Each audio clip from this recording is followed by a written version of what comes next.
sand-filled winds swept across the remote desert retreat outside Dubai, revealing what the darkness had concealed.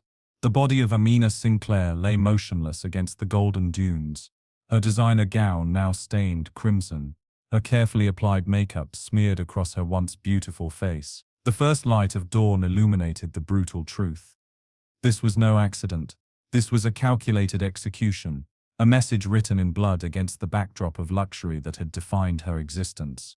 Have you ever wondered what dark secrets hide behind the perfect facades of the ultra-wealthy? What desperate measures those with everything to lose will take when their carefully constructed worlds begin to crumble? In the glittering metropolis of Dubai, where skyscrapers pierce the heavens and fortunes are made overnight, three lives became fatally intertwined: a self-made billionaire whose empire spanned continents, his enigmatic wife whose ambitions matched his own, and a powerful sheikh born into privilege and bound by tradition. Their story shatters the illusion that wealth provides immunity from human weakness. When passion, jealousy, and betrayal collide in the upper echelons of society, the consequences prove devastating. Money cannot purchase loyalty, power cannot command love, and when honor is at stake in a culture where appearances mean everything, blood becomes the only currency that matters. Tonight we examine how a forbidden affair between a billionaire's wife and one of Dubai's most influential figures led to a murder so shocking it threatened to expose the darkness lurking beneath the Emirates' golden veneer. This is not merely a tale of infidelity, it is an exploration of how desire, when woven with ambition and pride, can destroy even the most fortified lives. If this opening intrigues you, take a moment right now to like this video and subscribe to Criminal Mind Cortex. Hit that notification bell to ensure you never miss our exploration into the world's most compelling true crime stories. Your support allows us to continue bringing these powerful narratives to light. Dubai rises from the desert like a mirage made permanent, a testament to human ambition and architectural audacity. Glass towers reflect the relentless sun, luxury vehicles glide along immaculate highways, and exclusive neighborhoods house those who consider wealth not a goal but a baseline. This gleaming metropolis transforms continuously, rewriting its skyline with each passing year. Yet beneath this ultra-modern exterior beats a heart deeply rooted in tradition. The city operates as a complex ecosystem where Western business practices intermingle with centuries-old Emirati customs. For the elite who call Dubai home, this duality creates an intricate social code that must be navigated with precision. Honor remains the cornerstone of Emirati society, particularly among its most privileged classes. Reputation stands as currency more valuable than the millions flowing through offshore accounts. The appearance of propriety often matters more than actual virtue, a reality that creates the perfect environment for deception to flourish. In the exclusive members-only clubs perched atop 60-floor towers, deals worth billions are sealed with handshakes. Private islands host gatherings where politicians, royalty, and business titans exchange pleasantries while calculating advantages. Beach compounds protected by security details, more extensive than those guarding government officials, serve as code playgrounds for those who consider $5,000 bottles of champagne an everyday indulgence. The unspoken rule governing this world: discretion above all else. What happens in the climate-controlled confines of penthouse suites or behind the gates of desert compounds remains carefully contained. Those who violate this principle find themselves quickly excommunicated from paradise, their access to power permanently revoked. For Julian, Amina, and Sheikh Farid, this culture of secrecy created the perfect conditions for catastrophe, a pressure cooker of desire and ambition, where the appearance of control masked dangerous undercurrents pulling them toward destruction. Julian Sinclair arrived in Dubai 2 decades ago with nothing but a prototype software platform and relentless determination. While others saw merely sand and opportunity, Julian envisioned a technological empire that would transform how businesses operated across the Middle East. His company, Sinclair Global Solutions, evolved from a 3-person operation into a conglomerate employing thousands across 17 countries. The business world recognized Julian as brilliant but merciless, a strategist who could identify weaknesses in competitors long before they recognized their own vulnerabilities. His boardroom tactics earned him both respect and fear. Julian never raises his voice, one executive observed. He simply eliminates obstacles with surgical precision. This calculated approach extended beyond his professional life, infiltrating every relationship he cultivated. In public, Julian embodied Western entrepreneurial success, confident, articulate, philanthropic when cameras captured the moment. His polished exterior revealed nothing of the calculating mind, constantly evaluating risk versus reward. Each charity donation, each interview, each handshake served a purpose in his meticulously crafted image. Julian understood that perception created reality, particularly in Dubai, where appearances held paramount importance. Despite remaining an outsider by birth, Julian achieved what few expatriates managed: genuine acceptance among Emirati elite. He learned Arabic, respected local customs, and built alliances with influential families through carefully structured business partnerships. These connections transformed into invitations to exclusive gatherings, where foreigners rarely gained entry. Julian became that rarest of figures, a Westerner who understood the unwritten rules governing Dubai society. What remained invisible beneath this flawless facade was a profound emptiness. Julian built his empire through absolute control, yet human connections eluded his mastery. His marriage to Amina represented another strategic acquisition, a beautiful, cultured partner who enhanced his social standing while providing companionship on his terms. Those closest to Julian glimpsed occasional cracks in his composure, moments when calculation gave way to genuine emotion. These rare instances revealed something dangerous lurking beneath the polished exterior, a man who, if betrayed, would stop at nothing to restore the order he demanded in his precisely constructed world. This combination, wealth, power, emotional isolation, and capacity for vengeance, created perfect conditions for disaster when the foundation of his personal life began to fracture. Amina Sinclair appeared in Dubai society seemingly from nowhere, her background a carefully curated mystery. Whispers suggested humble origins, perhaps a small village outside Abu Dhabi, perhaps a middle-class family in Sharjah, but Amina herself never confirmed these details. Her transformation from unknown beauty to society fixture represented a masterclass in strategic advancement. She possessed that rare combination of attributes required for upward mobility in elite circles: striking beauty paired with genuine intelligence, cultural fluency alongside an air of exoticism. Photographs from charity galas invariably captured her wearing couture gowns, diamonds adorning her neck, her smile revealing nothing of her true thoughts. Her ascent culminated in marriage to Julian Sinclair, a union that secured her position among Dubai's untouchable class.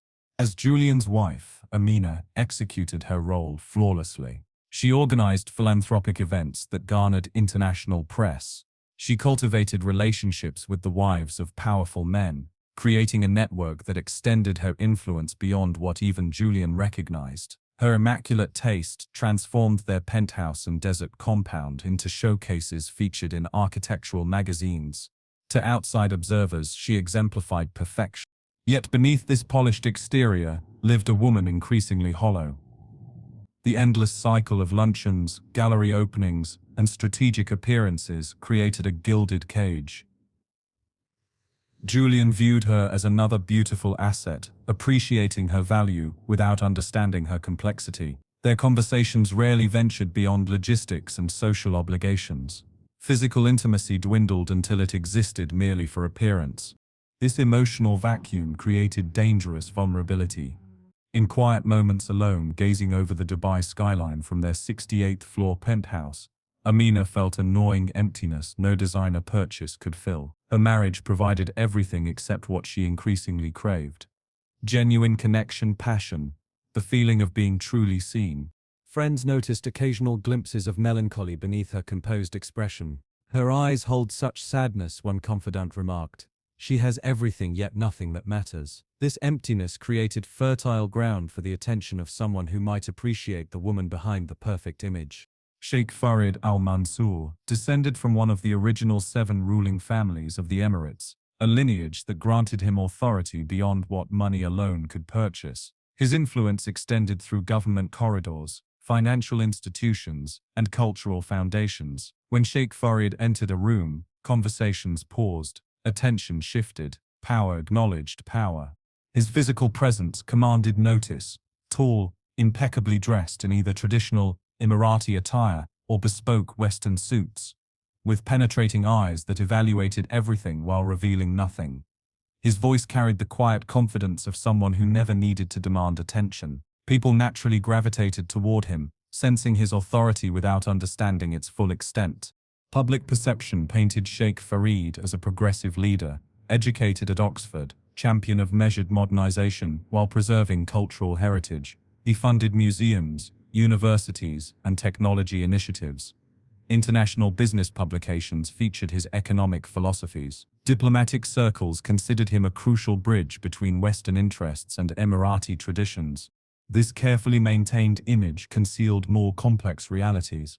Behind closed doors, intelligence agencies and business rivals compiled dossiers documenting his ruthlessness. Those who crossed Sheikh Farid often found permits mysteriously revoked, contracts unexpectedly cancelled, opportunities suddenly vanishing. He eliminates problems without leaving fingerprints, one diplomat noted privately. Despite his public adherence to conservative values, Sheikh Farid maintained a private life filled with indulgences forbidden by the cultural standards he publicly championed. These contradictions remained protected by his position and an extensive security apparatus that ensured discretion.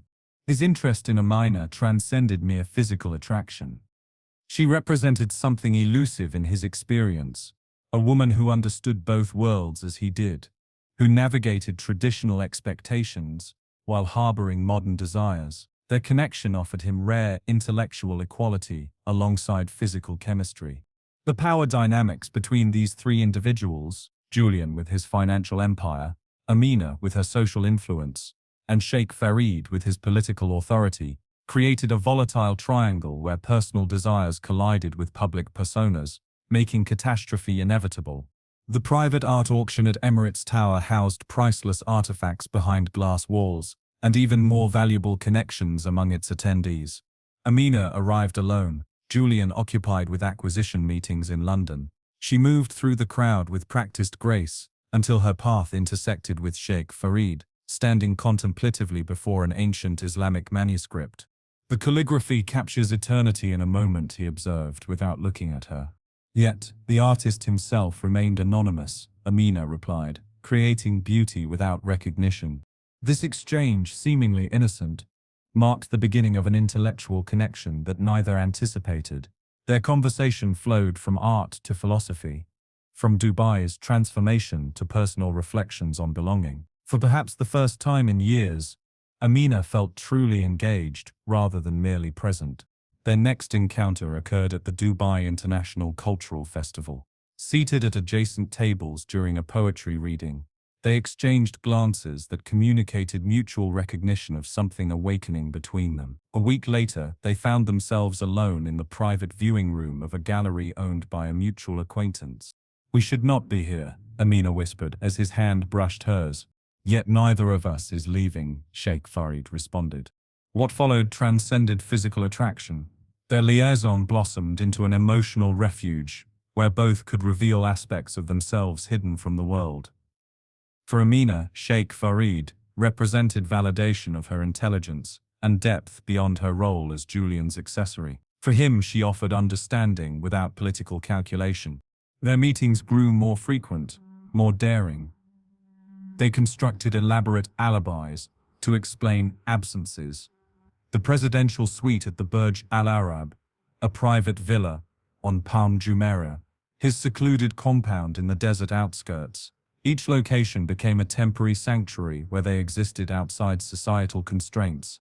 The psychological intoxication proved as powerful as physical passion. The constant risk, the elaborate deceptions, the contrast between public formality and private intimacy, all intensified their connection. Each successful secret rendezvous emboldened them toward greater risks.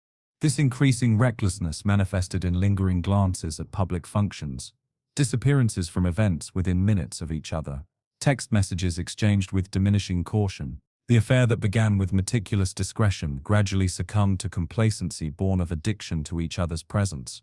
Have you ever risked everything for passion? Would you sacrifice security, reputation, even safety for moments of genuine connection? Share your thoughts in the comments below. What price would you pay for love in a world that demands perfection? Julian Sinclair built his fortune by noticing details others overlooked. This same observational acuity eventually turned toward his own marriage. The shifts appeared subtle at first, Amina declining calls during her shopping excursions, new passwords on her personal devices, unexplained absences from social gatherings where her presence had once been guaranteed. Your wife seemed distracted at the foundation dinner, remarked the wife of a prominent banker. I mentioned our upcoming yacht weekend 3 times, and she responded as if hearing different conversation entirely. These observations accumulated like grains of sand, insignificant individually, substantial collectively. Julian noted how Amina would position herself across rooms from Sheikh Farid at events, maintaining careful distance that seemed calculated rather than casual. He catalogued the instances when both disappeared briefly during the same time frames. The whispers began circulating through Dubai's interconnected social web. A waiter at the exclusive Jumeirah Beach Club mentioned seeing them engaged in intense conversation in a secluded cabana. The personal assistant to a royal family member commented on their unusual chemistry during a private art showing. A valet recalled delivering her car to an address registered to one of Sheikh Farid's investment companies. Julian's response proved methodical rather than emotional. He engaged a private security firm specializing in high-profile surveillance, their reputation built on absolute discretion. Their reports arrived weekly, photographs, location timestamps, transcripts of conversations captured in public spaces. Each document confirmed what Julian increasingly suspected. The most damning evidence came from hotel security footage obtained through business connections. Amina entering the service elevator of the address downtown 16 minutes after Sheikh Farid, both departing separately 3 hours later. What surprised Julian most was not the betrayal but his emotional response. Beyond the expected anger burned something deeper, wounded pride, genuine hurt, the realization that his carefully constructed life contained fundamental flaws. The man who controlled billion-dollar negotiations found himself powerless in matters of the heart.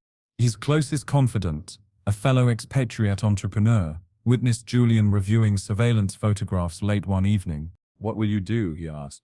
Julian closed the file deliberately. "I built my empire by eliminating threats," he replied, his voice unnervingly calm.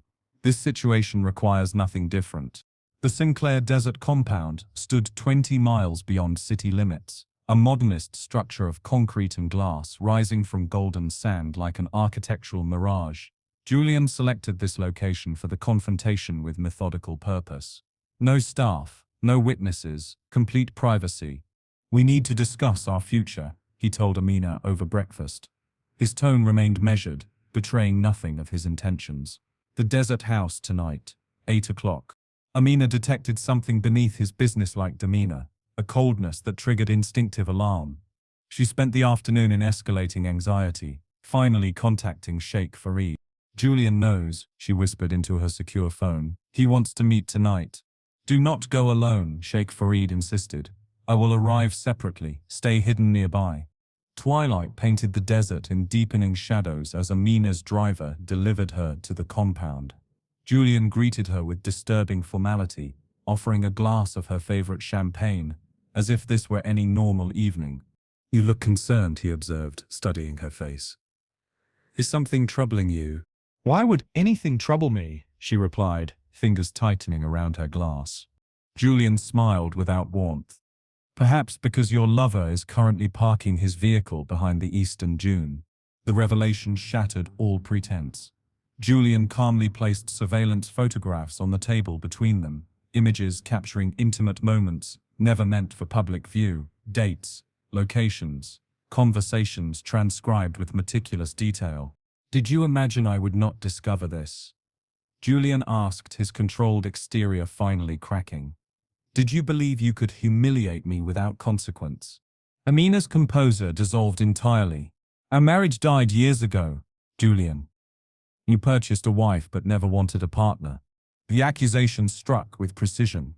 Julian's carefully maintained control fractured further, revealing rage beneath his calculated exterior.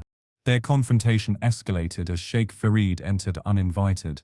The compound became a pressure chamber of accusations. Three powerful individuals whose public personas now lay abandoned in favor of raw emotion. "You entered my house," Julian said, turning to Sheikh Farid with dangerous calm. "You took what belonged to me." "Amina belongs to herself," Sheikh Farid responded. "Something you never understood." What happened next remains subject to competing accounts. Security footage recovered later showed Julian making a phone call during a momentary withdrawal from the main confrontation. Records indicate this call connected to a number linked to a private security contractor with military background. 20 minutes later, the compound's exterior cameras experienced simultaneous technical failure, lasting 53 minutes. When recording resumed, two vehicles departed separately, Julian's sedan followed by Sheikh Farid's SUV. Neither contained Amina. Her body was discovered the following morning by compound maintenance staff.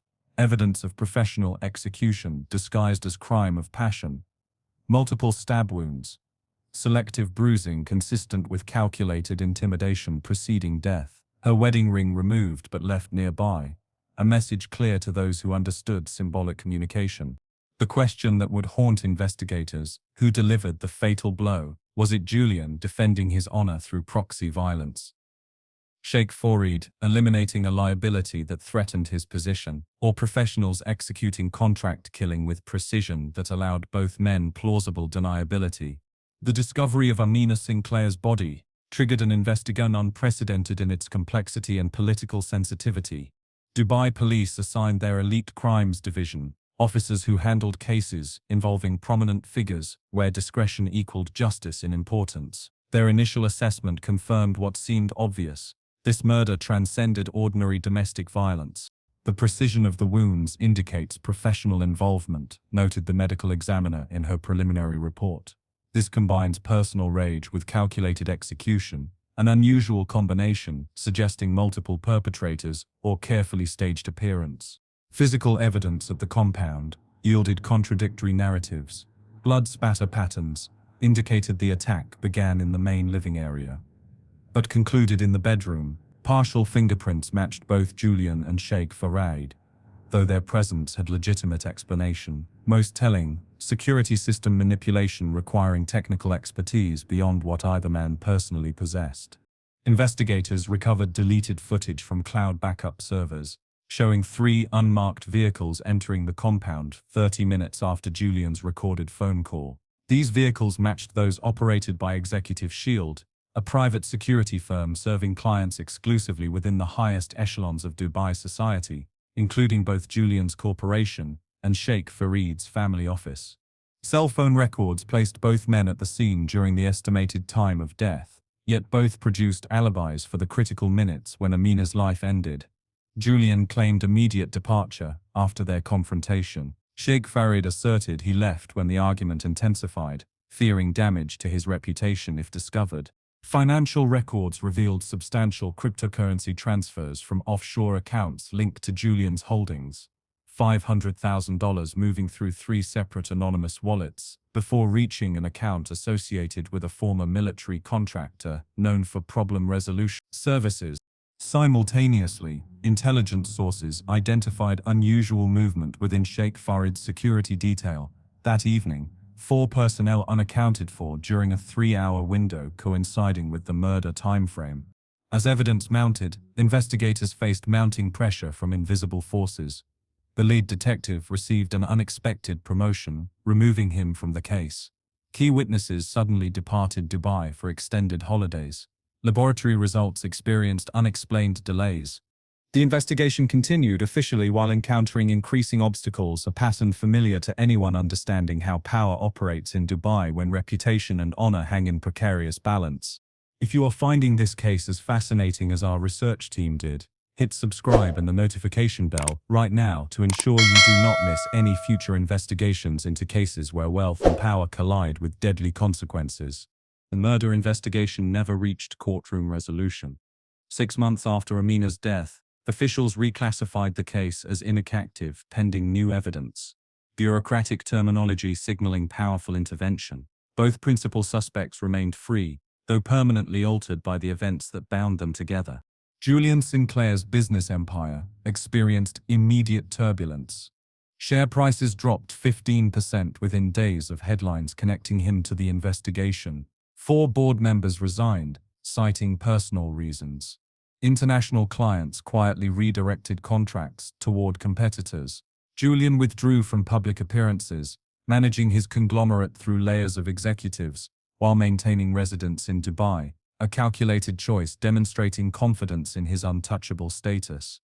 His public relations strategy employed classic misdirection.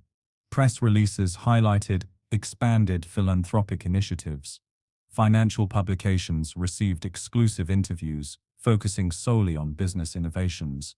When questioned about personal matters, his representative cited ongoing grief, while implying Amina's death resulted from unnamed external threats connected to her private activities. Sheikh Farid executed equally sophisticated damage control.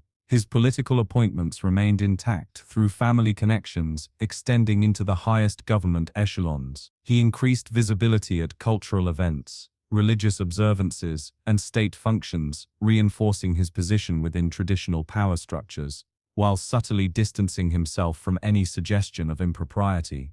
Both men employed legal teams, specializing in evidence suppression and witness management. Key testimony disappeared behind non-disclosure agreements, backed by financial incentives exceeding most individuals' lifetime earnings. Medical reports underwent revision, eliminating conclusions inconsistent with accidental death or unknown assailants. Dubai's elite social circles closed ranks instinctively. The incident became something acknowledged through significant glances rather than direct discussion. Those who violated this unspoken protocol found themselves excluded from gatherings where meaningful connections occurred. The collective protection of reputation transcended individual tragedy.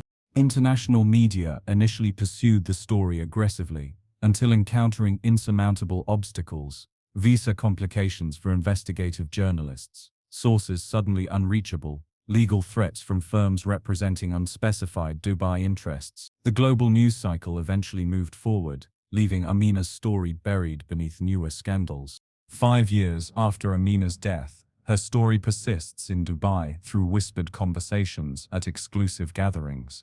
Like all legends circulating among the powerful, details shift depending on who relates the tale. Some versions paint Julian as calculating avenger, others cast Sheikh Farid as manipulative predator, while alternative accounts portray Amina as ambitious social climber, whose manipulations triggered her downfall. The compound where her life ended stands vacant, a glass monument no wealthy family will purchase, despite its architectural magnificence. Local residents claim lights sometimes appear inside, despite disconnected electricity, though rational minds attribute this to security patrols or desert mirages. Both principal figures in the tragedy maintain positions within Dubai society, though their interactions occur with exquisite formality when circumstances force proximity. They acknowledge each other at government functions with minimal courtesy before establishing maximum distance. Observers note how rooms rearrange subtly when both men attend the same event, invisible boundaries respected by all who understand the unspoken history. For Dubai's expatriate community, the case represents a cautionary tale about mistaking access for acceptance. The message resonates clearly. Outsiders may accumulate wealth, establish businesses, and marry into connected families, yet remain forever subject to power structures extending back generations. When conflicts arise between newcomers and established authorities, outcomes follow predictable patterns regardless of evidence. More broadly, Amina's fate demonstrates how justice operates differently for the ultra-wealthy. Legal systems designed for ordinary citizens become merely advisory when billions of dollars and royal connections enter consideration. Police investigations, medical examinations, and judicial proceedings, processes claiming objectivity, bend inevitably toward protecting established orders. Perhaps most disturbingly, the case reveals how human connections become transactional among society's highest echelons. Marriage represents strategic alliance rather than emotional partnership. Love becomes luxury afforded only when convenient. Passion transforms into liability when threatening carefully constructed images. In this rarefied atmosphere where appearance transcends reality, betrayal becomes inevitable, not merely between individuals, but of humanity itself. The glittering towers of Dubai continue rising toward impossible heights, casting shadows that conceal countless secrets. Among these secrets, the truth about Amina Sinclair remains elusive, a perfect metaphor for the world she inhabited. Her story illustrates the ultimate paradox of extreme wealth and power. Those who possess everything money can purchase often discover too late what remains unavailable at any price: genuine connection, emotional safety, freedom from consequence. Julian built an empire controlling global markets, yet could not command his wife's heart. Sheikh Farid wielded authority, extending through generations, yet failed to protect himself from primitive jealousy. Amina accessed luxury beyond imagination, yet found herself ultimately expendable. The deadly triangle they formed reveals uncomfortable truths about human nature. When stripped of designer clothing, removed from penthouse views, and separated from private jets, even the most powerful individuals revert to primal emotions: desire, possession, revenge. Their sophisticated facades merely disguise rather than eliminate these fundamental drives. Perhaps most revealing how little the truth matters once powerful interests determine preferred narratives. Facts become flexible, evidence proves malleable, and justice transforms into negotiable concept. The wealthy experience different reality than ordinary citizens, their influence extending beyond life into how their stories endure after death. The desert holds Amina's secrets now, her voice permanently silenced while those responsible continue their lives altered, but intact. Her legacy persists as warning about the genuine cost of betrayal among the powerful, where transgressions against honor demand payment in blood rather than merely broken hearts. If this exploration into wealth, power, and deadly consequence captured your attention, please take a moment to like this video, share it with others fascinated by true crime, and leave your thoughts in the comments below. Subscribe to Criminal Mind Cortex for our upcoming investigation into the mysterious disappearance of tech billionaire children from their heavily guarded compounds.